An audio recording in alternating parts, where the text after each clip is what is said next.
everybody, welcome back to my channel. Mia here. Pretty much today's video is going to be a book review of Redder Than Blood by Tanith Lee. And this is a short story collection that has a lot of her older works, and it also includes a couple of newer works that are only in this edition. All of the fantasy story retellings that are in this book are inspired by the Brother Grimm's fairy tales, and there's a large mixture of the stories and how she has rewritten them. I do have to say off the bat that I have fallen in love with her writing style. It is absolutely beautiful. Like I said, it's very dark and it could be disturbing in some of the stories, but it is just very magical and whimsical at the same time. Aside from the fantastical aspect of her writing and the stories that she's retelling, there is also a touch of magical realism in a lot of the stories that are in this collection, which I personally really did enjoy. In this collection, Tanith Lee has categorized the stories by the original story that has inspired them. For example, she would have a couple or however many retellings she did of Snow White, and then she will have, let's say, the Pied Piper, or she'll have Rapunzel stories, the Beauty and the Beast, and so on and so on. Out of all the stories in this book, the first story was the most confusing to me, and that one is the one in the title, Redder Than Blood. Is obviously inspired by Snow White, and it was very enjoyable, but it was very confusing because I think that was the one story that has the most magical realism within the telling of the story. It's pretty much about a young man who is fascinated by the story of this one woman in history, and he travels to Italy in order to go see her castle, which is thought of a haunted castle, or some weird things are known to happen in that castle. And apparently a lot of young men are just completely obsessed with this one particular woman, whom I assume to be Snow White. The castle, of course, is empty, and as he enters through the castle with his guide, whom is showing him everything and telling him about the story or the folklore story that he has heard throughout his childhood, as he is a local of that town or village. So as he's going through his journey, he kind of goes from the real world into this confusing, dark, magical kind of world, and in the end you're not quite sure if what he experienced was a haunted castle or if he had been drugged somehow as he entered the castle and just viewed everything through an unclear mindset. This book does have some triggers that some of you might not necessarily enjoy if you're sensitive to those triggers, such as rape and abuse and so on and so on. In Snowdrop, which is the second story based of Snow White, the characters are completely different and the story is told through a completely different perspective. It's kind of confusing as well, but pretty much you have whom I would assume is to be Snow White's father, who lives in this big mansion that is smart. So it's got, I would say, almost a touch of science fiction in the story as well. The house is a smart house. It cleans itself, it cooks the food, it does pretty much everything on its own. And in this house lives this man. He eventually ends up marrying a woman whom I would think to be Snow White's stepmother. And this woman is pretty much to be home by herself for the most of their life together. He travels a lot, he's usually not home.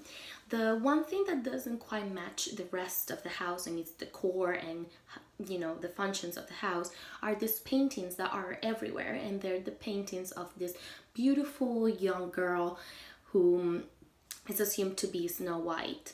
And what the father tells his new wife is that his ex-wife was obsessed with having a child.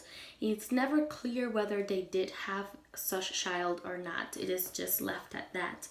And throughout the story, pretty much, you have this woman that is obsessing over these photos, and she is feeling kind of hunted and threatened by these pictures. She changes them on multiple occasions.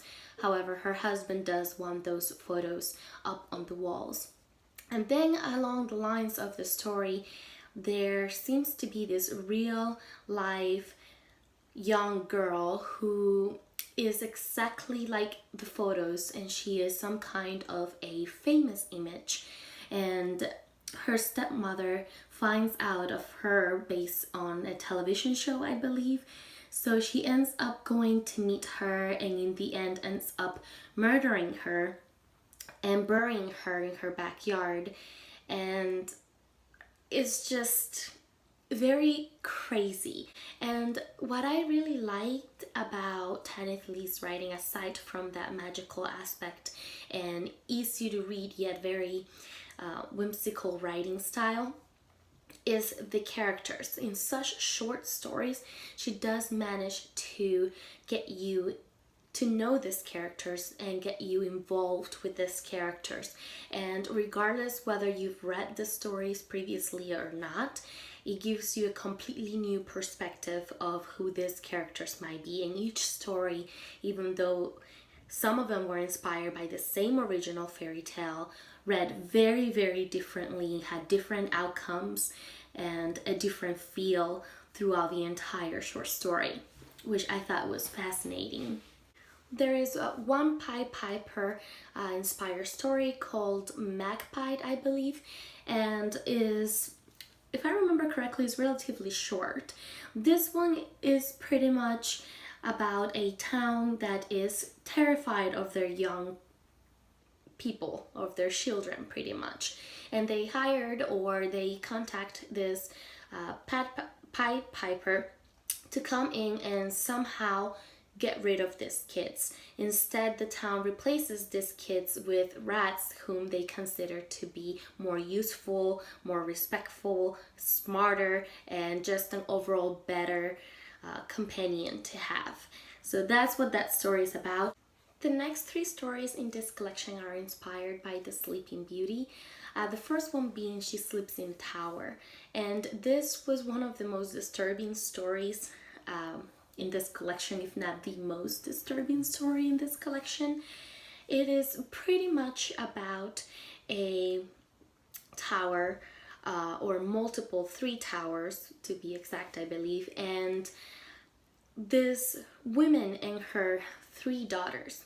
So this woman has aged, she is older now, so now her 3 daughters have taken over pretty much her role in the story. And they are very, very young girls, and pretty much this old woman meets the prince or the men that come through this area, and based on what they say during that brief interaction, she decides which of the girls is going to be the Sleeping Beauty to this man. And basically she just sends this random men for money to meet their daughters, and her daughters are all perfectly willing to comply with this arrangement that they have, where pretty much they are completely playing to be asleep while this man pretty much rapes them. And then once the man is finished, they act like they just suddenly woke up, and this man is her prince, and he has come and woken her from her endless sleep. And like I said, it's very disturbing, as you would imagine, but that's pretty much what that story foretells. The next Sleeping Beauty retelling is called Awake, and thank goodness is a much different retelling from the first very disturbing one. In this one, you have an entire town that is under a spell for 100 years, where everybody in this town, including the Sleeping Beauty, will sleep for those 100 years, and then they will all wake up. And there are no godmothers in this story. There's just Faes or Faes or Faes. I don't know how to pronounce that word. Fae? Anyways, pretty much these Faes have taken a liking to the Sleeping Beauty. So she wakes up every night and she goes on a journey where her guardians pretty much show her the world, and she travels everywhere and she does everything she could possibly want to do throughout her life. However, this young girl pretty much wants her fairy tale ending. She wants to wake up from her spell. She wants to move on into the sunset with her prince, who has awakened her after the 100 years of waiting.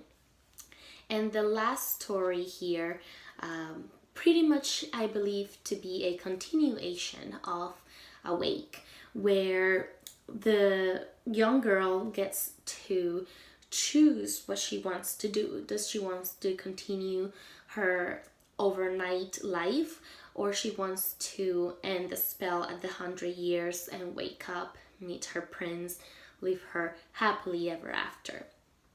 She, of course, chooses to wake up after the 100 year and move on with her wonderful prince. However, when the spell was casted, she was 16.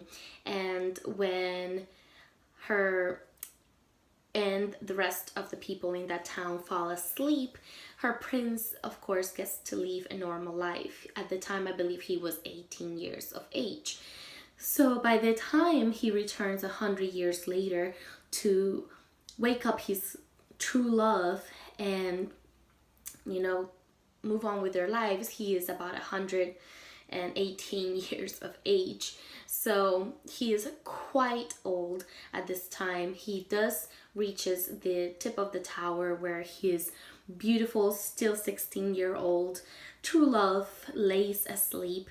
He does give her the kiss that awakens her, but they only have spare few minutes before, of course, out of his age, he passes on, and pretty much that's it. So it's very sad. Still beautiful story, very, very short. The next 3 stories in this collection are all inspired by Cinderella, and the first one I think is the most interesting out of the 3. The first one is a letter that Cinderella's stepmother sends to Cinderella, explaining to her the reasons why she should have not gone to the ball and the reason why she did the things she did. And she proclaims in that letter to have done all of those things for Cinderella's well-being, which was very, very interesting. Pretty much in the letter, Cinderella's stepmother explains to her that her father was a pedophile and very abusive man who was not right on his mind.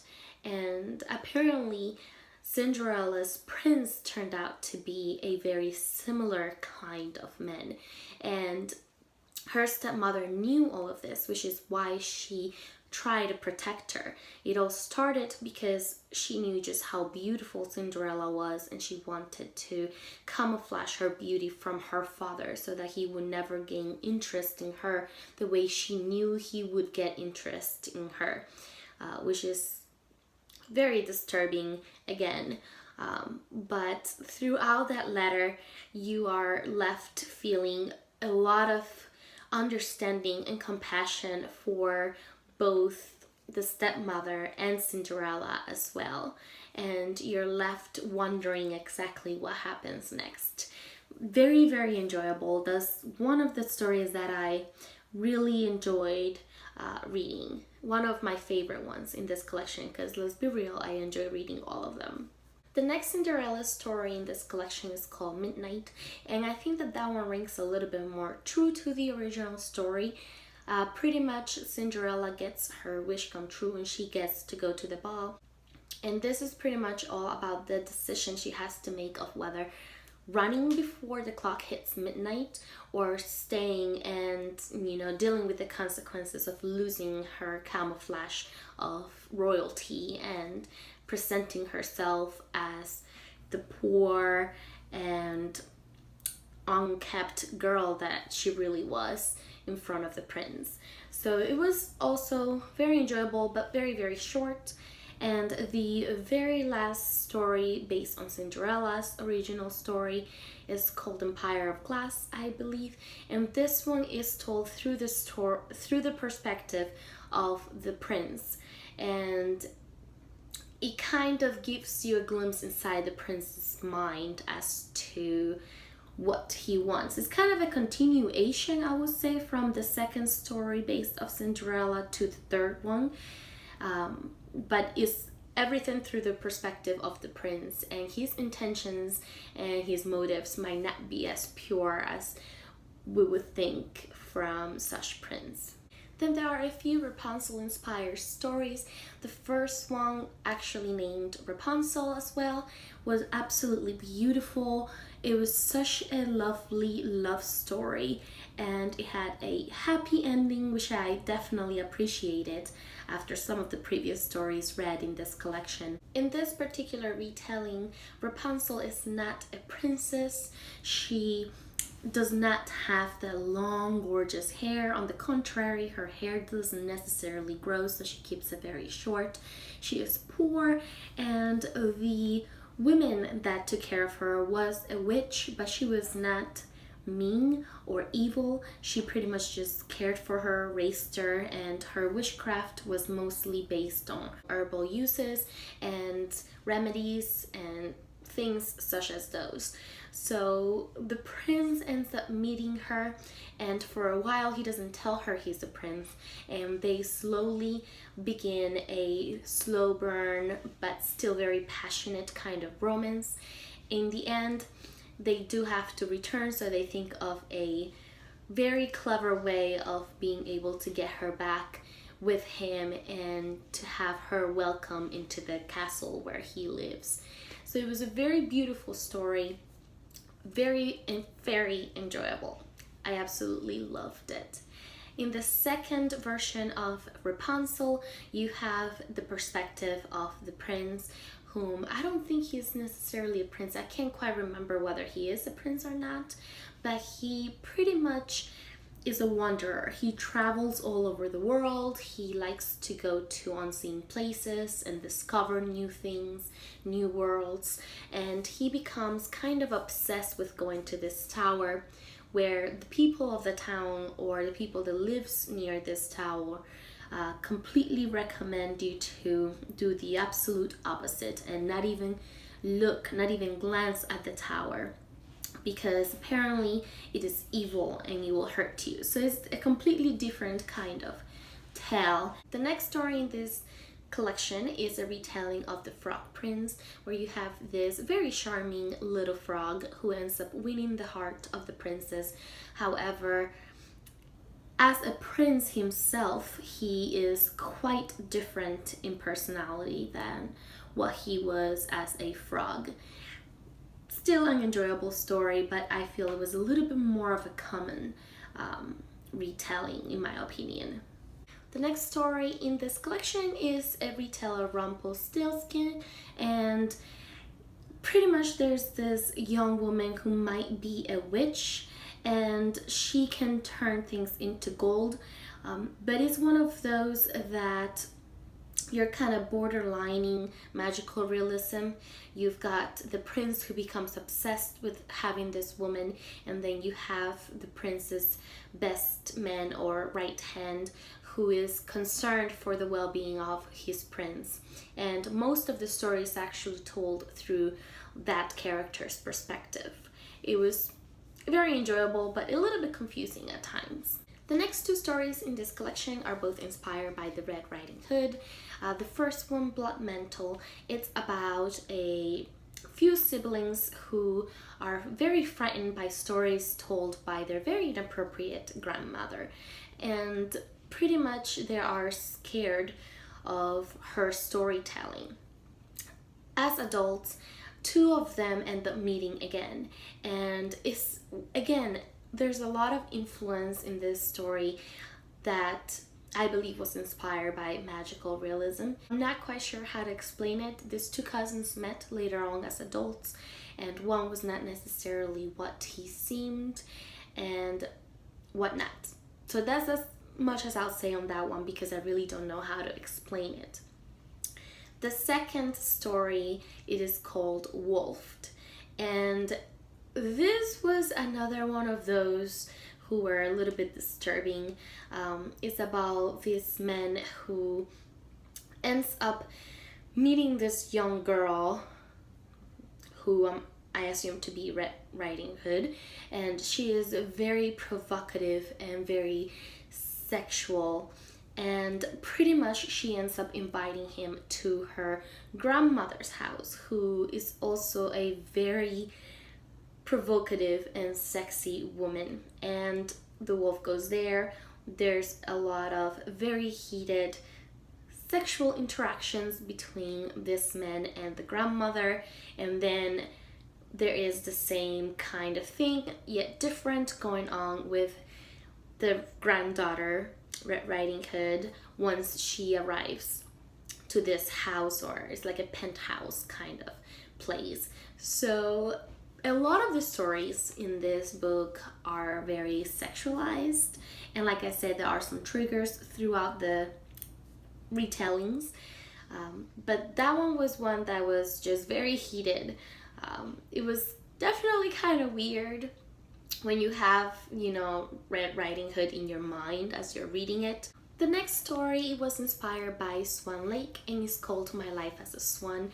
This was a story I really enjoyed. It is, I believe, the longest story in this collection. It was quite long, and it was quite slow in many places throughout its telling, but it was very enjoyable because it had a different aspect to it. Yes, it was also sexualized, and yes, there was that magical realism aspect to it mixed within the fantasy aspect of her style of writing, but it had a lot of motherhood aspects to it as well. And it's a little difficult to explain, but pretty much it's about this young girl who becomes infatuated with this kind of magical creature whom ends up becoming her obsession. And after they had intimacy for the first time, she becomes a magical creature herself who can transform from a human woman into a swan. She ends up living many years as a swan, and that was kind of my favorite part, where she had a normal life as a swan.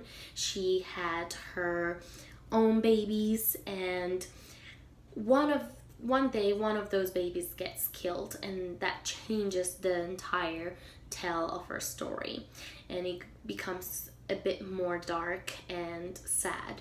But it was, like I said, a little different than the rest of the stories in this collection, and I did enjoy that motherhood aspect to it. It was a little bit more humble, if that makes sense. The next two stories are inspired by Beauty and the Beast. The first one is called The Beast, and you have this beautiful young girl, and you have this handsome man who collects all sorts of beautiful things. So pretty much the entire arrangement is kind of worked between the father of the beautiful girl as well as the beast, the collector, and they end up having this very passionate relationship. However, the beast has secrets of his own, and they're quite dark. Once the beauty finds out, who is to know what will happen between these two particular characters. It was a very interesting story of the Beauty and the Beast, and so is the second story, inspired by the classic fairy tale of the Beauty and the Beast. That one is called The Beast and the Beauty, and in this particular story, the roles are kind of exchanged in a way, because you have this very handsome men and you have this below average women. So in this case, the beauty is more who you would normally consider to be the beast, and vice versa. This man is not just beautiful in the outside, but he is also beautiful in the inside. He is what you would call the perfect man, and everybody in the town is completely shocked as to why such a fantastic being ended up falling in love and apparently living a happy married life with this very normal, unattractive women. And their ending was quite shocking in a way. There is a deep look into what we consider to be beauty and how we portray our love of beauty, and how easily we can become jealous of such beauty and the outcomes and consequences of such jealousy. It is a little different, actually it's quite different from the original story, and I thought it was very interesting to read. I know I say that of all of these stories, but they were truly interesting and truly enjoyable to read. And the very last story in this collection was inspired by the 12 Dancing Princesses, and that story pretty much follows a king who has 12 daughters, and he prohibits his daughters to leave the castle at any time. And he knows that every once in a while his daughters leave. He doesn't have an affection for his daughters. He pretty much views them as witches, and he is very mean about them when he talks of them. And he pretty much wants to find out where these girls go to and how they are able to escape his tight watch, and what they do during the time that they are gone. So there's this one man who is walking up trying to take on the challenge. He gets some help along the way, and pretty much slowly you get to find out what it is that happens during that time where those 12 princesses are gone. I wasn't originally going to go into each individual story. I was just going to talk about a few of them, but somehow I ended up getting carried away by the magical aspect of this short story collection and the writing style that was so very enjoyable. I really do plan on looking into further works by this author. I think she is phenomenal. I loved her writing style, and if her work in larger books are anything like her work is in this short story collection, I know I'm going to enjoy other works by this author. So if you have read other things by Tanith Lee that you will be willing to recommend to me, please do so. Just list them down in the comment section and I will make sure to look them up and give them a good read. I think I gave this collection 4 out of 5 stars just because I enjoyed some stories more than others. Some of the stories left me a little bit confused as to what had happened, even though I did enjoy the reading of them. And just because some of the stories were a little bit difficult to read, not because of the writing style, but because of the subject matter. But nonetheless, is a fantastic collection if you're not sensitive to stories that have a lot of sexuality and quite a few disturbing topics, like I previously said, such as rape and explosion and abuse and that kind of, triggers. If you're not sensitive to those, I think this would be a story you would definitely enjoy. If you are, perhaps this is a collection to avoid. I hope you guys enjoyed this review, and I will see you soon in another one.